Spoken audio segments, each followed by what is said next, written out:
Welcome to Below the Line, where we talk about working in Hollywood from the crew perspective. My name is Skid. I'm a former assistant director and your host. Today, we're discussing LA Confidential, the 1997 film adaptation of the James Ellroy novel about police and crime in 1950s Los Angeles.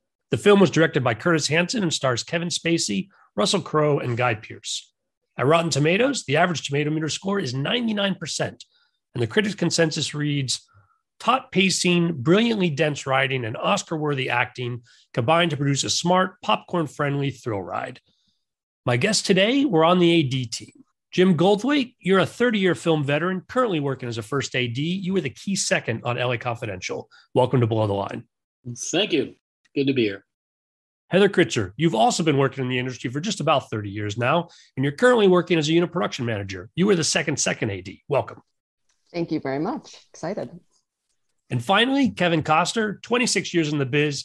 That makes you the junior of this group. Currently working as a first AD. You were the DGA trainee on this team. Thanks for being here. Thanks for having me. Listeners, if you haven't seen LA Confidential, well, it's a great film and you should rectify that right away. Our conversation today is likely to reveal some key plot points, so consider this your spoiler warning. We'll give you a few minutes to consider your options by starting with some origin stories. Let's do this in chronological order. Jim, you were the key second AD. Tell us how you became involved with the project. Well, I was invited by the first AD, Drew Rosenberg, and this was actually my first big studio film. I came up in the independent world. Back in the day, we called them low budget features. And then Drew and I had worked on a project, and she asked me to do this.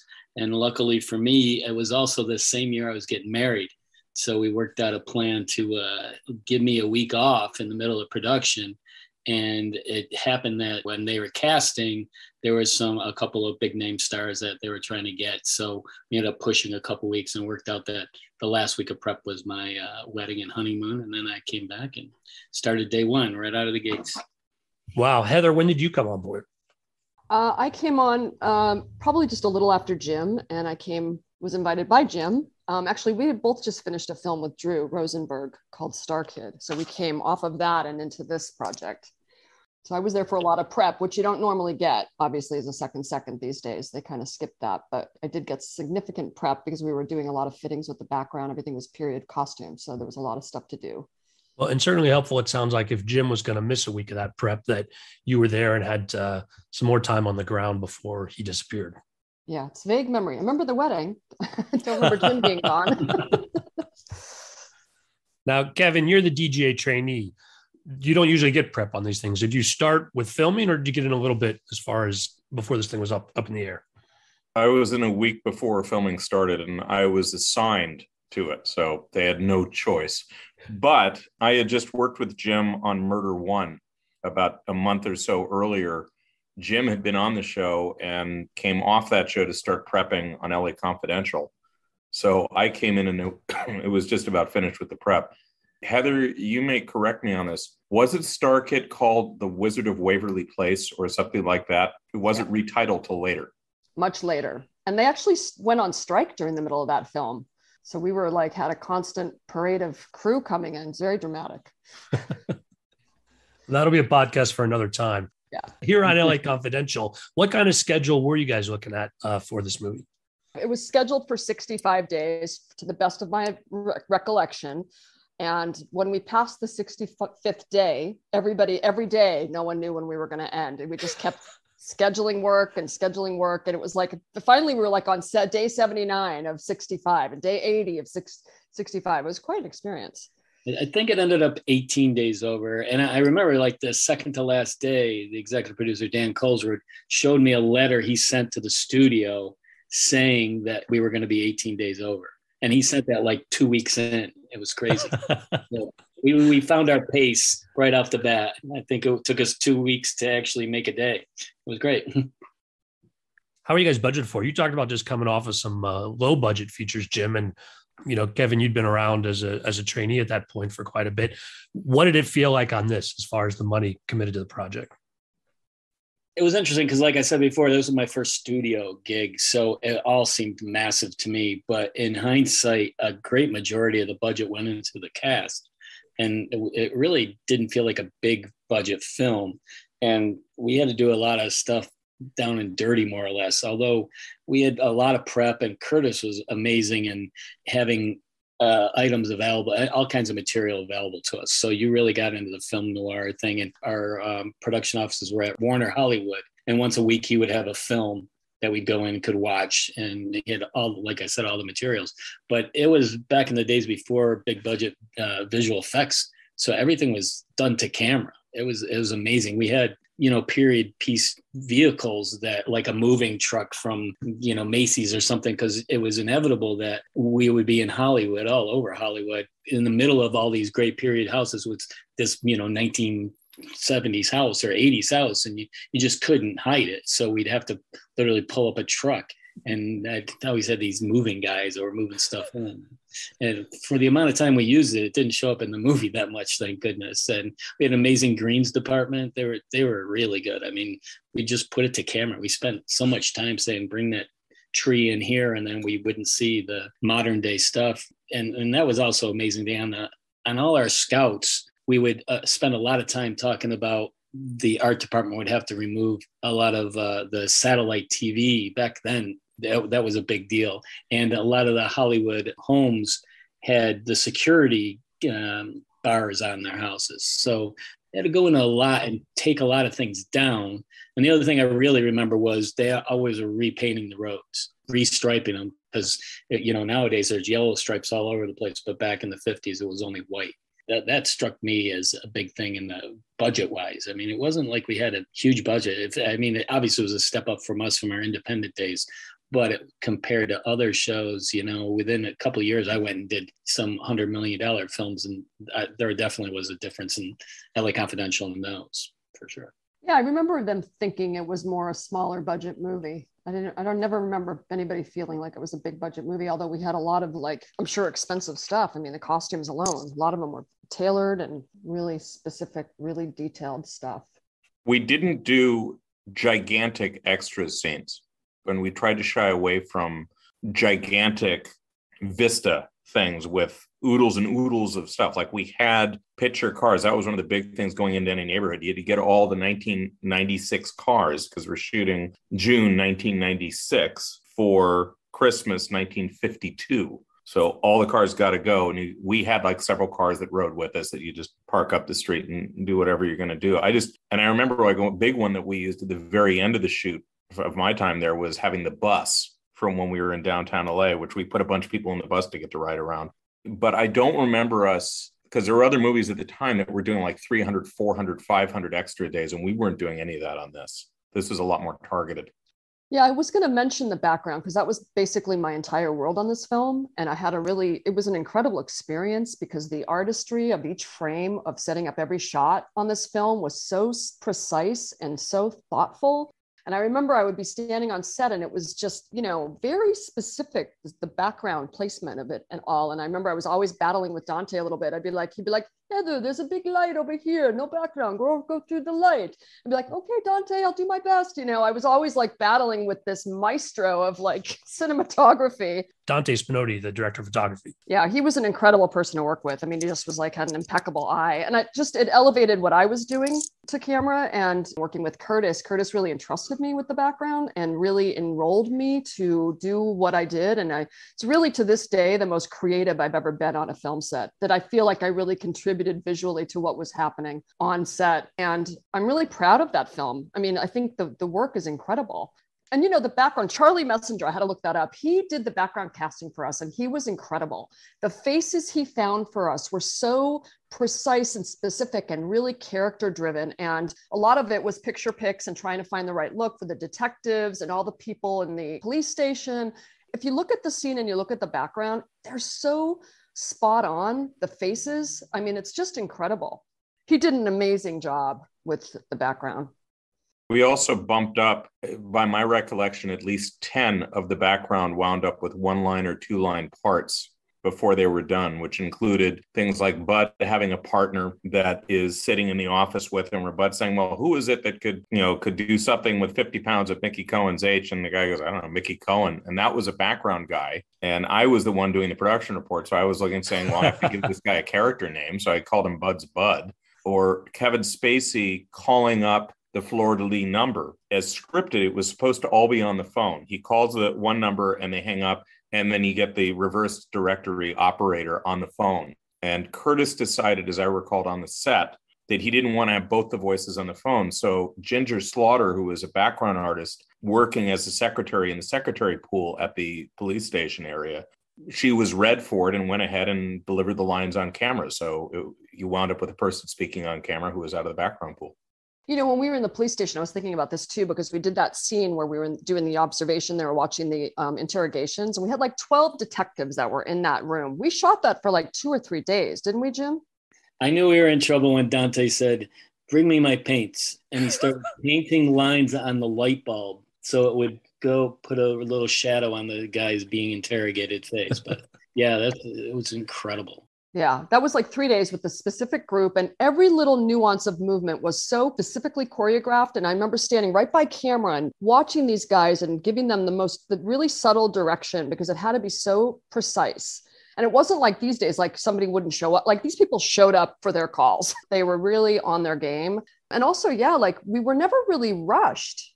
Like we weren't rushed. That was probably what was the problem with the schedule, right? So things needed to be so spot on that nobody rushed us. They weren't like, oh, we got an hour to get this scene. It was never like that. We took our time and layered the background and set this every frame. And it started weeks before. Like Heather said, they had to hire the guy so many weeks in advance, and then take them to fittings and haircuts the same time. And then continually the guys that came back more and more, they had to just keep giving them trims, etc. But I mean, I know Heather says it's her, I think she did an amazing job in this. It's one of my favorite examples of someone doing just amazing work. Like she said, we were all involved. Curtis forced you to get into his mind.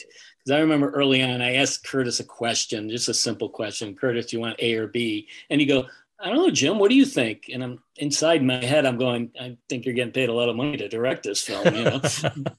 What he was doing was he was forcing me to be inside his head. And after a while, then I would come up to him and say, hey, Curtis, I've got this. And then he'd go, great, that's what I want. You know, I mean, once in a while he would disagree, but he forced every single person, from the craft service guy to Kim Bassinger, he forced you to just absorb that and be in the moment. And really just every single person was involved with making that movie the way it was. Yeah, that's a really good observation. When we did the interrogation scene with the guys in the boxes and all the other detectives, which I do remember both seeing them outside and always in the reflections, that you could see all these faces in the reflections reacting to what's going on.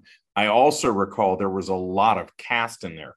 So many people, we as ADs were outnumbered because there were more cast in there than us.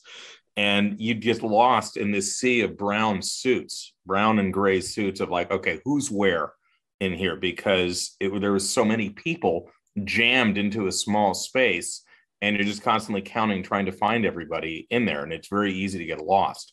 And the noir world that we are in, every location we went to was so visceral and so like iconic LA that, you know, I was just always in a creative space on this film. It wasn't really logistics at all. It was all just creativity. Heather, you bring up another good point. We've talked some about why making the period movie set in the 1950s added a lot of complication, but the movie is very much the LA of LA Confidential. And you're going to a lot of places that you also have to make proper period for the 1950s, but they were there in the 1950s. And so trying to bring that together, talk to me more about the locations you guys shot at and what was tough and what was fun.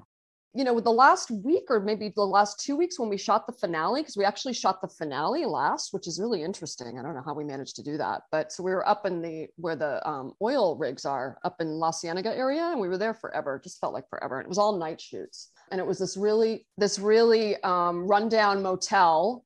It was just a really weird environment to be in. You know, I remember and it was all, you know, gunshots. I mean, it was all gunfire and special effects. And I remember we had the special effects team set up in one of the rooms of the motel, and it was so, you know, every time you went hot in the older days, like, are they hot? Special effects ready? They're hot. Are they hot? Like, yeah, they're hot. You know, it was also like urgent, you know, you're right in the moment with all of this, like this finale of this movie. It's intense. Yeah, back then it was funny because we used to always worry about even cueing a walkie-talkie. It might set off the charges and everything. Nowadays it's like, what are you talking about, you know?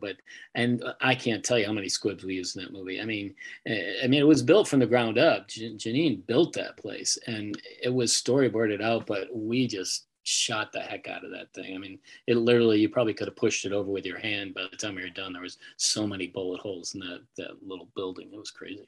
For those scenes at the end we're talking about, did you do the exteriors and the interiors of all that fighting there on location? Yes. Absolutely. There was like zero stage work. The only stage work was the stage when it was portrayed as a stage, but we were on location the whole time. The only time we went to a backlot, as Jim is mentioning, was at Warner Hollywood. We took over one stage, and that was the Badge of Honor stage. And we shot the Badge of Honor stuff on there, and we shot Christmas party and fundraiser party in there. And we were only there 2, maybe 3 days. And while we were there, as I recall, Mars Attacks, I think, had the other stages there, and they were the big show that was going. And we were the little scrappy show that was just getting to come by for a couple of days. The Victory Motel, as I recall, part of the thing was that, again, Jim points out, we had to build it. It was at the Stocker oil fields, right in the middle of Hollywood, because those are real derricks and real things. I've filmed there since then. And we took that little area and put together this crappy little motel, which is actually a lift from the very beginning of the book of a completely different idea. And we made it the climax of the movie. While the company was shooting all-nighters there, I had already moved on to JAG at that point. I came back for a sort of a wrap dinner that was held around midnight, as I recall. And Russell had his band, 30-odd foot of grunts, playing for the crew. He brought in all this food from Australia. He flew in like Marmite and all this stuff that nobody could eat. Everybody was like, I mean, you felt bad, but it was because he had like this whole spread and everybody was like, oh God. Yeah, Russell was interesting. That was his first major role, right? And he was a total method actor, very, very intense. I mean, incredibly well cast. I mean, just spot on casting, I think, with him. But I remember a lot of times I was always at like the number one, right? Giving him a cue. I was always standing by with me and the costume guy whose name was Barry or somebody, but he was all, was it Barry? It was Barry. Yeah, he was so good. This costumer was so good at his job. But him and I were always at number one with Russell. And we'd always be like a few feet behind him, just standing there. You didn't want to get in his eye line. You didn't want to screw him up. You didn't want to do anything. And you'd be like, okay, ready, action, It's always just like pins and needles every time you had to cue Russell. And what about the other guys? I'm not sure I recall where Kevin Spacey or Guy Pearce were and their career trajectories at that point. Kevin had just won an Academy Award literally 2 months before we started shooting. He could literally have walked in holding his Oscar from The Usual Suspects, which I've argued was also for Seven, because he had those movies had both come out in 95. So early 96, he gets his first Oscar. He had another one in 99. As far as Guy Pearce was relatively unknown to anybody in the States. I believe Guy had been in Priscilla, Queen of the Desert. And Russell had been in a few things, but never as the lead. He'd been in a couple of things already, but this was the one that really helped push him up. Kim Bassinger, on the other hand, this was her first movie back, if I'm remembering this all correctly, after she had a baby. And she was still with Alec Baldwin at that time, as I recall. So this is her rejoining movies. Jamie Cromwell, who we had as Dudley. This was when everybody was casting Jamie Cromwell, and he was great. Because while he was working with us, every other day when he wasn't with us, he would go down and work on the Star Trek movie. Guy Pearce was really sweet, really easy to work with, just a lovely guy, very humble. Yeah, I worked with him again just like 4 or 5 years ago. And it was a day before was the last time we saw each other. It was just, hey, how are you? What's going on? And it was kind of sad because he had just visited Curtis like a couple weeks before we did this project, and Curtis was in his final stages, and so it was really sad. Like, he didn't really recognize Guy when he went and visited him. So it was pretty sad, but true professional. Came ready to go to work, all there, great attitude, funny, nice, good, would work with him any day of the week. One I remember the most fondly actually out of the cast was David Stratharin, who played Pierce Patchett. I remember him showing up for his haircut, and he had hair that was way down, to his collar and everything else. And we took care of that in a second. And then the first day we shot with him, which I believe was at the Frank Lloyd Wright house that we had, the Patchett house, I think was where he worked first. Wow, that house was amazing. But what I remember was at the end of the day, I was ready to sign him out, as you do as a trainee in base camp. And he said, I'm not done yet. And he took his clothes and he put them on the hanger. First of all, he asked me where the costume trailer was. Then he walked into the costume trailer, found the area that was for Pierce Patchett, and he hung up his clothing. And then he turned to me and said, okay, now I'm done. Never had that happen before in my life. Well, with that costume designer, Ruth Meyer, she was a spitfire, but incredibly talented. But I remember there was one story that came to mind where the first day Danny DeVito worked on set, we had to bring everybody up and get them approved and make sure she looked at them at base camp before they were walked to set and this whole, thing. And for some reason I don't know what happened, but Danny DeVito got to set before Ruth laid eyes on him. And she went up to set and just went off. She complained to anybody she could talk to. She went to the producer, she went to the production manager, and I was standing there just to Jim. And I remember watching this whole thing and I was just like, oh my God, we're going to be fired. And I went up to the producer afterwards and went, are we getting fired? He's like, no. I'm like, oh, thank God. She just wouldn't stop complaining. It went on forever. But, for good reason, her work was impeccable.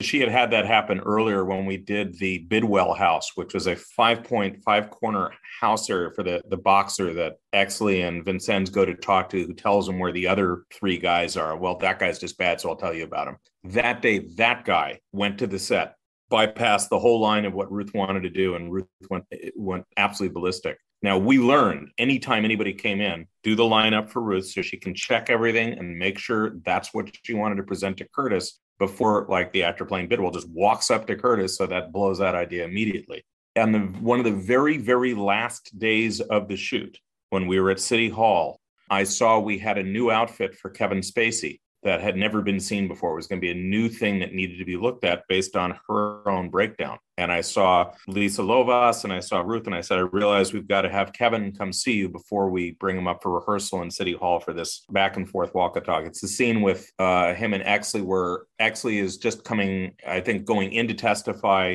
and Vincennes is coming out and is saying, hey, look, I only gave up 3 guys that are going to be fishing next week. So you're the bad guy here, not me. And that was a totally new outfit. Exley was wearing one of his standard Exley outfits, whereas Kevin had a brand new one. And I went to Ruth. I said, okay, so you need to see him. And Ruth said, no, we're fine. 10 minutes later, she and Lisa motioned me over to them. And Lisa said, we need to see Kevin. And I looked at Ruth, and Ruth glared at me and said, hell's bells. And that was the end of that conversation. Kevin has a mind like a steel trap. It's unbelievable. I remember when he came in, as the trainee, and we'd be like, Kevin, what's the SAG rule on this? And be like, okay, page 29, paragraph 7, blah, blah, blah. Be like, oh, it's like having a walking encyclopedia with us. It was great. When we're talking about the cast, when I rewatched the film before we hopped on, I did do a double take that's Simon Baker playing the down on his luck actor, Matt Reynolds. Must be early in his career. He's not listed as Simon Baker. He's listed as Simon Baker Denny on the credits for this. What was it like on set with him? He was just what you think. He was young and new and eager to do anything we wanted. So it was a pleasure working with him. It was fun, but it was a pretty pivotal role too. They picked the right guy. I mean, casting did an amazing job. Like I said, prep got pushed and I got through the wedding because at one point they were talking about, I think, De Niro doing the Spacey role and Gene Hackman doing the Jamie Cromwell role. So there was all kinds of names flown every week. We'd be like, oh my God, I'm working with De Niro. Oh, I'm not. Every week it was somebody different. That back in the day, that was like, oh my God, they got a real trailer, a full trailer, I remember Danny DeVito's first day was the day he was going to have to go into dead makeup. So it was a lengthy process. And he called me into the trailer to talk about, I don't want to be in it all day. And I walk in the trailer and I thought I walked into a hunting lodge. It was like stuffed fish on the wall and things like that. It was just like, hey, how you doing? But he was the sweetest guy, but he was like, I just don't want to be in that makeup too long. And I'm like, I went down the whole day and how many hours in this and how many hours in that? And he was like, okay. He had just directed something, I think Matilda at the time. That was one of the weird things. A lot of the actors had also been directing within the past year. So that was another dynamic. I think that Curtis was well aware that they were directors also. And I think that you could see on the days that, like Danny's first day was a big day for Curtis. He was really like, we got to make this smooth and go. And it turned out great. We killed him. It was good. He died. I remember Kevin Spacey was frustrated with Curtis's process. He was always like, he's not really giving me any notes, not giving me any notes. And I kept thinking, it's because you were perfectly cast, Kevin. He didn't need to give you any notes. You were that guy, that Mr. Hollywood. We also had, and this is again part of the nature of the way the show is scheduled and built, we only had limited windows in which we could have, for example, Danny DeVito was only to be there, I think, for 8 days, maybe, out of the whole thing. We had to target out what days you can have Danny, because he's only in that pod of the movie. Kim Bassinger, similarly, only in specific areas, really her house and 2 or 3 other places where she's targeted to be. And that's it. So there were various places where you could get people. And I remember one of the things that was effective, but it became almost a really minor role in the movie, was Mickey Cohen. And I remember hearing different names. I think at one point I heard the name David Suchet was being mentioned for him. And then we lost the window. So we went to somebody else and we went to somebody else. And we wound up with Paul Guilfoyle, who's a very good actor, and he wound up doing it. But that part was originally bigger. There were more scenes that were scheduled with him. But then it kind of got winnowed down and winnowed down and winnowed down and winnowed down. I was going to ask, Heather, you would remember this. I know there's a scene scripted of Mickey Cohen in jail having a scene where Johnny Stompanato comes to visit him. My recollection is we never shot it, that at some point it was decided this is superfluous and we don't need to shoot it. Or did we shoot it and I'm wrong? I just don't remember ever shooting that. Well, I do remember being in a jail cell downtown, and there's a picture of me with Curtis and Jeff Yamada. I actually have a still photo of us standing there at the jail cell, but I don't remember beyond that. I mean, we shot the cell area for when we did Bloody Christmas. That was in Venice. Yeah, maybe that's what it was. And that was just horrible. I mean, that was a brutal night, because that was unpleasant for everybody having to do it. I mean, that's a horrible, horrible scene. I don't mean in terms of us making it horrible. It's a terrible situation when you have all these people having to play that. But it was just ugly, of just the brutality of that scene. And that's a real thing that happened. That 2 LAPD cops got into a fight with a bunch of what they thought were underage drinkers at a bar. And then they were outnumbered. They got the crap beat out of them. And then the cops grabbed each one of those people at their homes, and things happened. And we did our version of it, which is right out of the book, which is it just turns into just, a riot inside the prison cell area. I want to go back to what we said earlier, that you didn't do really any stage work. Here's a case where that surprised me. Like, it wouldn't have been much easier to build a prison somewhere rather than to go find cells where you could actually enact what's a very crowded and a lot of camera work in that scene. But you guys went and did that on location. So I think that was totally conscious. I think it was because Curtis wanted to be at the places. We were at the Formosa, we were at the Frolic Room, we went to the places. And I think that was just another way of the characters absorbing it and getting into the character so easily. It wasn't easy filming in the small quarters, but then that added to the tension of the, literally guys are hitting themselves and each other when they're beating on quote unquote bad guys. Curtis really, he really planned this out. I mean, he was amazing. I was always there on set like an hour before call, and the only other person there was Curtis.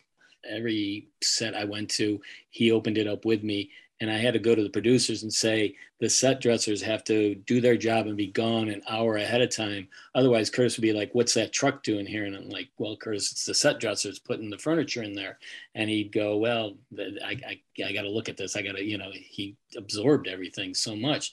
It was fascinating and also a little stressful for me, because it's like, if that's not there, he would also go, don't you remember on the Scout, which literally could have been 5, 6, 7 weeks ago. And he'd say, don't you remember that there's supposed to be a cup over there or something really minute that he just had in his head. And luckily I took a lot of copious notes on the Scouts, and now they got me the night before, I'd pull out my notes and go, oh, make sure that's there. And not necessarily a simple thing that's written on the call sheet. Like nowadays, a call sheet's a lot more intricate than it was back in those days. We said what scene we were doing and some big things, but now, you write every little nuance on there. But he could remember everything. So we had to be prepared. And we also had to be prepared in case he changed his mind. We always had something in our back pocket in case Curtis said, oh, no, I want 5 more guys here. Oh, just so happens an extra's holding. We got 5 more guys. He challenged us, and we had to be up for the challenge every day. He was, like I said, he was the first man in and last one out. And he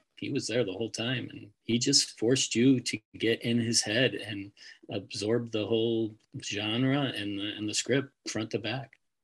I'll note that while, again, we were shooting everything on location, there was one major location that we shot a lot of the movie at, which we kind of used as a stage, which was the Pacific Electric building in downtown Los Angeles. And that was the central kind of hub for us for a lot of what we did, partially because our producer, Dan Colesrud, had been shooting at that building for 7, a year or year and a half earlier, and knew that how versatile the area was and how central it would be if you're shooting stuff in downtown. So anything that's squad room, mayor's office, district attorney's office, interrogation rooms, coroner's area, hallways with stairs, anything like that, we shot at the Pacific Electric building. And the Night Owl Cafe, as I recall, was literally just downstairs and just down the block from the same building. So your base camp and everything, you're in one place, really right there. The records room, all that stuff. So all those wood paneled offices were out of that one building. And we would convert areas and shoot them. As I recall, I think we shot some of them multiple times with different dressing and different ideas in them. And I think you can tell, especially it had those great arched windows. So whenever you saw that in an office, you knew we were at the PG&E. There's one location I do want to bring up just because it was possibly the most memorable night of the entire shoot for me. And we had to create half of it, which is up at Gramercy above Hollywood Boulevard. We had a scene that was to be an all-nighter shoot of the Hollywood pot bust with a movie premiere going on in the background down on Hollywood Boulevard. And this is a scene early on where Kevin Spacey, where basically Jack Vincent and Sid Hudgens assistant, who was out of our art department. And we listed him as Clip, but Danny always called him Chip. When we were shooting the scene, they go over and sneak over to this house where Simon Baker, Denny, and his girlfriend for the night are about to smoke pot and do whatever else. And then they get busted by Kevin Spacey and we ruin Simon's career. That big deal was designed to be you're looking down Hollywood Boulevard at a movie premiere. But the thing is, the building down there wasn't a movie theater. We turned it into one. It was an abandoned bank that was, I think it had been Home Savings and Loan or something. And we took the area and turned it into a When Worlds Collide movie premiere. And the idea had been before we got to the shoot, it was supposed to be, I think it was supposed to be 5 p.m. call, and we were supposed to be done by 6 a.m. with taillights by 9. And the idea was the camera will be on the sidewalk, and we have one lane closure down in Hollywood to be able to show the movie premiere with the limos and the background and everything Heather had set up that was about, half a mile down the street so you could see all of it. Now that's what the plan was. Now you get to the actual night where you're going to shoot the darn thing. So the first thing we did is let's take the camera and put it in the middle of the street. That wasn't what was on the permit. So our police officer, was this Ron Hughes, starts to blow a gasket at this point because the camera is now in the street, which it was not supposed to be. Then Dante, looking at what he's got to do, says, well, you set up one lane closure for the stuff. Where are we putting my lights that have to light the whole front of it? So I need another lane. So my lights, where do the lights go? Yeah. And so now Ron is going, because now we've closed 2 lanes on Hollywood Boulevard on a Friday night in the middle of the summer when people are going to the movies, but not there. So result is we're making a giant mess. And we kept shooting and shooting and shooting. And finally we get to going in the house, and we're moving inside the house at about 5:30 in the morning as the sun's coming up. We're still not done. And we shot till 9 a.m., as I recall. And it took till 11 or noon to wrap out of there. And I remember somewhere as the house is now being tented in because the sun has come up, I remember that's when we began handing the Egg McMuffins out on set. And Linda, who was firsting in there, was saying, I want food. I'm hungry. And I'm trying to get food for her. That was when I walked into a tree while we were in the middle of everything else. I remember that very well. I remember staging all of that down there. And I think I kept saying, do they see it? Do they see it? Because I set up this whole thing and I was way down the end of the street. So I didn't know what was going on at camera that night, but it's like, do they see the premiere? Can they, I remember you look at it in the movie and it's dead on. Yeah. I had a totally different memory. At 8 o'clock, I called my wife to say, hey, we're still filming. I don't want you to think I'm dead in a thing. And Kevin was behind me. And he said, yeah, Jim, tell your wife that you're going to do my close-up now at 8 a.m. I just deadpan said, oh, yeah. And by the way, honey, we're doing Kevin's close-up right now. It's just wouldn't let him win. It was like, it wasn't my idea. I was the second AD, Kevin, I'm surprised you have so many vivid memories of the actual set, because I remember you were running base camp. So I think it's great that you had so much involvement up there. I didn't really, but that was one where the base camp was close to it, like the Wilcox place when we were at the Bracken house. Base camp was down the street. So I would come up when I could, and I would come up when I could at Pacific Electric. You're absolutely right. Most of what I did, my memories are mostly at a base camp, but I do remember a night like that. And I do remember, there were little things like when we did the Night Owl and we had to put all the dead people in the back. One of them is Graham Beckel, who plays Stensland. And I had read the book. And I like by the way, Graham Beckle's another really good actor that we had in there, and he was in and out in a small role. And I went to see him at his trailer because, first of all, he didn't have much to do in the movie. And I brought the book with me, and I asked him to read a couple of the letters Stensland writes from jail, because in the book, Stensland doesn't die in the Night Owl. Stensland just loses his career. Instead of being a thug with a badge, he just becomes a thug, and he winds up getting the gas chamber. And there are letters he writes to Bud White saying, "Bud, I regret the things I did in my life." And I went there and I asked Graham if he would read me those letters in character, which he did. And then I brought him in and we put his body on the floor and covered him in blood. Interesting, like, because that was one of those iconic locations that was really tiny, really, really small. And the bathroom where we had to put all the dead bodies was all the way through the diner to the back. So it was just this constant, like, you know, everybody trying to vie for their real estate to try to get in to do their job. The special effects makeup people, special effects, the blood had to be poured on the ground. People had to be laid down carefully. And, you know, you get 65, 70 people trying to get in and out of there, trying to get, you know, what they need on camera. It's intense. You know, there's a couple of things you guys have noted. One, that Curtis Hanson, very concerned about the detail. Also, that you didn't feel rushed. And that sounds like with the schedule extensions. But that's got to run contrary to this idea that you only had certain actors and some big name actors for very small windows of time. And so was it a sense that the schedule was constantly shifting and some sort of chaos around getting it done? Or did it feel more deliberate to all of you? I felt the pressure every time we had these schedule changes. It would be multi-layered. I first of all had to call casting, so they would talk to them. But then it was also all these actors' assistants, etc. And just it was a labyrinth because, you know, he's in a spotting thing. I literally had a golf cart at Warner Hollywood where I drive Danny DeVito from our set over to the dubbing stage, where he'd have a spotting session and then drive him back, things like that. It was multi-layered, and Kevin was in post on Albino Alligator at the time. So it was literally a Jenga puzzle. So, but it wasn't like, I think Heather is right. It felt like the project was what everyone's goal, you know, and everyone bought into it. So if we went over, then it was a little bit of, what day can we get all these people together again? And it was interesting, but it was, like I said, it was probably the toughest, the most challenging project I ever did, and the most rewarding all at the same time. Like I said, I was only in the union for like 2 or 3 films at that point. So just knowing, you know, all those IA rules, etc. And Dan Koster, he would pressure me every night. Oh, what's the turnaround on the, you know, a canary wrangler in Idaho? I don't know, Dan. You know, he would just, it was crazy, but we survived. But it was the project came first, and it's, you know, one of the things I always tell people is that I came from the independent world, and every time you did a film, Heather can definitely understand it. They give you this script and they go, "This is a really good script." And it's the same script you read last week, but the guy's now Luigi, not Giovanni, you know, or whatever, you know, and they got killed a little different ways, but all those independent films are fairly much the same, you know? And then when I read LA Confidential, I was like, finally, this is a really good script. And I mean, and from that point on, you just want to do everything you could to make it right. You know, I mean, we all knew we had a special project there. I mean, if it wasn't for that darn little Titanic film, would have been the Academy Award-winning film that year. We should have won. I want to recount. I will note that when we would go over, it wasn't usually so much of a scramble. Everything was more that certain things were pushing back. Other places were sort of locked where they were and had to be where they were. Like, I think when we went to City Hall, that wound up being a lock. Like, this is when you're going to have to do it.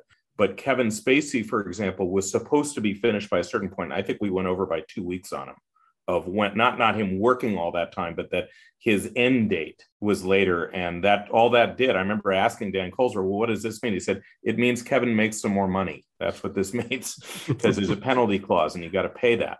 By the way, I wanted to mention one other thing, that when we were in the first part, the only part of prep I was there for, right before we put out the schedule, Drew the first and Dan, the producer, asked all of us, just look through the schedule again to see if you see any typos or anything else before we put this thing out. And it's the one contribution I got to make was that one, which is I looked at it and I saw that City Hall was filming before we went to Lynn Bracken's house. And I put my hand up to say, don't you want to shoot that after? Because when we go to Lynn Brackett's house, we take pictures with the city councilman that we catch in flagrante delicto with Lynn Bracken, with Kim Bassinger. And then later we're going to see him at City Hall and hand him photos and say, he says, you tell Pierce Patchett, I'm not voting that way. And you go, really? Take a look at these. And I asked, well, you could do that with inserts, but do you want to be able to hold the photos and go up to the guy's face and show that you're there? And I remember Dan pulled everybody back into his office, said, we have to move City Hall. That was the only thing I had any kind of impact like that probably would ever happen in that whole shoot. Planting the seeds for your career as a first AD yourself, Kevin. That's getting in there early on that. I think you contributed more than that, Kevin, but Agreed. Just a little. I mean, you had to deal with a lot of high, big talents at base camp, and that's a whole dance in and of itself. I know Russell could be challenging down there as well, Most of them were fine. The biggest one we had to deal with was Kim, and not because of a problem with Kim. It's that Kim came with all of her people. She had her makeup people, her hair people, her own trailer where we had to bring in these, I don't know how expensive this was, these Italian, the thing, the globes you put over somebody's, it's like that was all part of this creation of her character. And it was a big deal to create that character every day. I feel like the first day she was on set, I don't know if it was the first day we were at that apartment, she did the scene where Bud comes to the door and they have that, I feel like that was the first day she was on set. And I remember we were lit, we waited. I mean, took her like a half a day to go through the works to get the look perfect and the hair perfect. It was literally all of us standing around like, wow, another 3 hours. I mean, it was incredible that we did that. Yeah, when I called in the lunch report that day, they said, when was the first shot? And then I said, I'll call you when we get it. We didn't get it for lunch. No, it was a production. Also, we had to deal with the fact that every paparazzi that was chasing us, that's who they wanted. They wanted Kim Bassinger. And so we had to deal with the fact that getting her in that look without having that leak to, the National Enquirer, Star, or whatever else, you had to be careful how you get her in and out, because you can't just walk her down Hollywood Boulevard and put her in the set. The second you do that, it's going to be all over the place. And we've just given away one of the main looks of the movie before anyone can see it. Back to the fact that we should have won that year. So, for the DGA Awards ceremony, I think we were table 2, right? So Titanic was table 1, we were table 2. And I remember I wasn't even invited because they didn't used to let the second seconds come to those award shows. And Curtis went and said, she's coming, and insisted that I come. I mean, I was really grateful that he included me. No, they let me come too. I remember that. And I remember that Curtis was there. We were there. Lisa Grundy was there, Curtis's assistant at the time. There's another person, by the way, I wanted to mention in this, who was also a big part of a lot of what we did, Jeff Yamada, who was the stunt guy who arranged a lot of these shootouts and all these people that came in to do these bits like the Bloody Christmas Riot. But the one in particular I'm thinking of is we had to do this big shootout in this second story walk up for the Navarrete place. That was, we shot it partially day for night and partially night for night, of the 3 guys who we interrogated in the room, and now they've escaped, and now Exley and Carlisle go running in, and it's a giant shotgun battle, and then Exley chases the one guy down to the elevator and shoots him in the elevator. And I remember Yamada had set it up. Curtis wanted to have the guy Ray, as he's running down the hallway, knock somebody over before getting in the elevator to give it a bit more pep. So we took Jeff Yamada and we put him in drag as an elderly Asian woman and knocked him down. I can't believe you remember that. I remember last night when I saw it, I said, oh my God, that's Jeff. Wow. And Jeff Yamada was incredible. I've tried to hire him since. He's never available. No, he's an incredible. The other part is when we shot the bit where Exley gets to the elevator and sticks the shotgun in before the door could close and fires. There was a shot that Curtis wanted back on Exley that I thought we had, and I don't know what had happened, but for whatever reason, Curtis kept saying, we owe a shot in the elevator. It's the elevator door opens and there's Exley looking at what he just did going, oh my God. That was shot at the Victory Motel at the end of the shoot, where they put an elevator door in and a back wall and had Guy Pearce take the same pose that he took before so that Curtis could get that close-up shot of the elevator door opening back up and seeing his face. And it was shot all the way down at the tail end of the schedule, 3 months after the time we shot the first part of the sequence. Kevin, you just amaze me.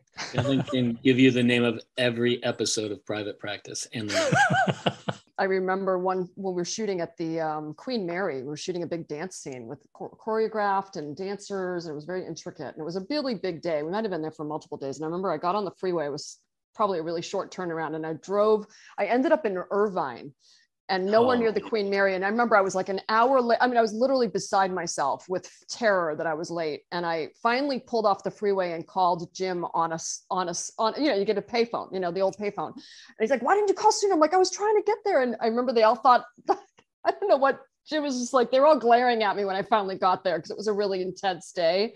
But I literally have never been so panicked in my entire life that I was in Irvine and I had to be in Longview, wherever. I wanted to add most of what is in the script actually wound up in the movie. Some of it we condensed. There were certain scenes that were 2 scenes and we punched them down into 1. But there are 2, what I consider to be major scenes. We shot them. They do exist somewhere on the cutting room floor. They were never included on any DVD as a deleted scene or any Blu-ray or anything. And since Curtis is no longer with us, it is unlikely anybody will ever find these scenes. You will find them in the script, and we did shoot them. Unlike the bit of Mickey Cohen in jail, these other 2, one was after Exley makes it with Lynn Bracken, and Danny DeVito's taking pictures behind the glass. There was a second scene of them sitting on the floor half-dressed, having a nice character moment with each other. And then we cut to behind the glass, Danny DeVito going, I mean, how long are you guys going to still be out there? I want to get out of here. And the other was after Jack Vincennes finds the dead body of Simon Baker Denny, Matt Reynolds, on the ground. This was like the really thankless part that Simon had to do, which is we gave him the throat slit makeup and he had to sit there like this for God knows how long on the floor of that motel. After that, Vincennes was supposed to go back to the party, to the fundraiser party, and confront Ellis Lowe, who he knew what had happened. And you see Ellis Lowe is there, but he's not wearing his tie. And he comes up and says, where's your tie? What happened? Did something get on your tie, meaning the blood when you killed this guy? And at the end of it, Lowe pulls his tie out of his pocket and it's perfect. And says, I think you're about done, Vincennes. And Vincennes goes, God, I hope so. And he leaves. Both those scenes were shot. One of them with a lot of background from Heather. They've disappeared and have never been seen again. And it's a bit of a surprise, right? I think Curtis Hanson is so precise, as you guys said, about what he wanted. And the fact that there are only 2 scenes that got shot and then ended up on the cutting room floor itself is atypical for a movie of this scale. There were 2 moments that we had where we had interesting visitors come in to see us who you wouldn't normally see come by. One was when we shot, there was a scene in another police station that we shot in Burbank or somewhere where we're dealing with Kim Bassinger in her beat up look after Bud's beating her up, where Exley comes to see her. I remember Alec Baldwin came in to visit and see how she was doing. Of course, he comes in on the day we beat her up. But I remember he came in. I remember one person coming up to me and saying, who's that? Because they didn't recognize Baldwin. I looked over and made a lucky guess that I think he's visiting his wife. The other was when we shot the Fitch house, James Ellroy visited us.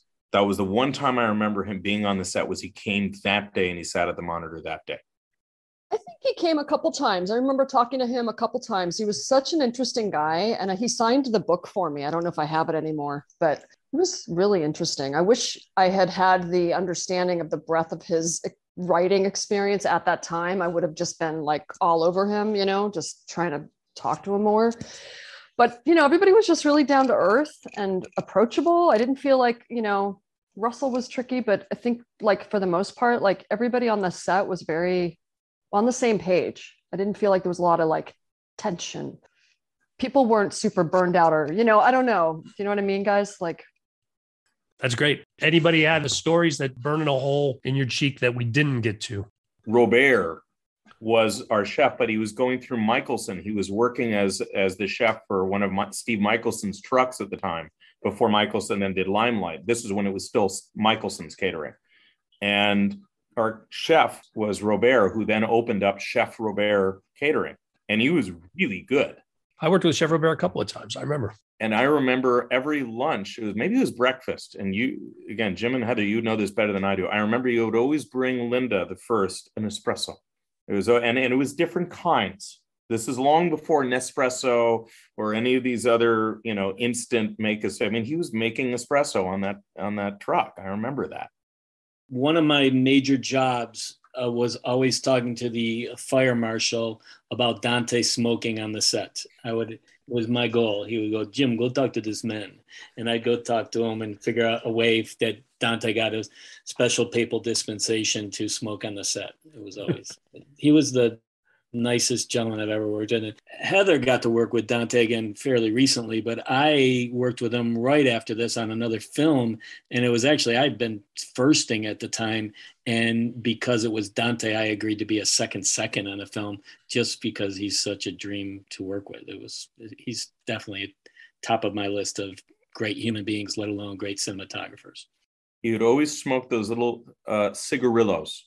And he wasn't smoking Swisher Sweets. He was smoking the good ones. I remember that. He would always have 2 or 3 of those a day, if I'm remembering right.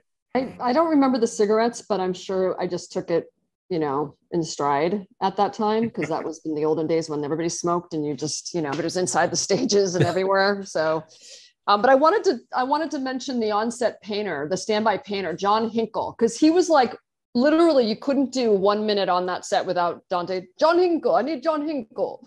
You're always like, John, stay close, because, Dante was, again, just taking every little small detail, and that painter worked on every shot, every single shot of that film. Yeah, it was definitely a film where everybody contributed. I mean, we always say that, but this really was the truth. Every single person had a job to do, and they contributed to the final product. I mean, every single one, Curtis just got us all involved, and he really wanted us to, absorb it and live it. And I think we all did. After a couple of weeks, we were just like, oh yeah, in this time period, they would have this, they wouldn't have that. They would have worn a hat. The gentleman always had that, everything, the little details, we all just lived that period of our life for those months. And it's a tribute to Curtis, because Curtis, more or less, for lack of better words, forced us to get into that mode. I mean, it wasn't a hard world to be excited about. I mean, doing film noir, I mean, oh my God, that's like a dream. And this movie really comes together, and I think it stands the test of time. I mean, as you guys have mentioned, for I think many of you, certainly a notable project in your past, and a film that I sat down and watched again and enjoyed it almost as much as I did the first time I saw it, even after all these years. Yeah, it definitely holds up, as they say. Well, I have also really enjoyed hearing your stories from the set. I hope this is much fun for you guys with these trips down memory lane. Thanks so much for being on the show. Thank you. Thanks for having us. Thank you. And that's another episode done for season 9. If you're new to the podcast, I hope you'll check out the rest of our catalog. It's easy to peruse everything we've published at the website belowtheline.oneword.biz. That's B-I-Z. All episodes of the podcast are also now on IMDb, so you can cross-reference the film credits of my guests. Please subscribe wherever you get your podcasts, and rate us if you like what you hear. If you've got questions or comments, you can send email to skid, S-K-I-D, at belowtheline.biz. If you're on Facebook, you can find photos and other behind-the-scenes materials at Podcast Below the Line. And finally, you can follow the podcast on Twitter and Instagram. It's at Pod Below the Line. Thanks to Curtis Five for our music and John Wan for our logo. The logo is available on t-shirts, mugs, and stickers at redbubble.com. Loyal listeners, you are much appreciated. If you're enjoying the season, tell your friends. We'll be back again next week.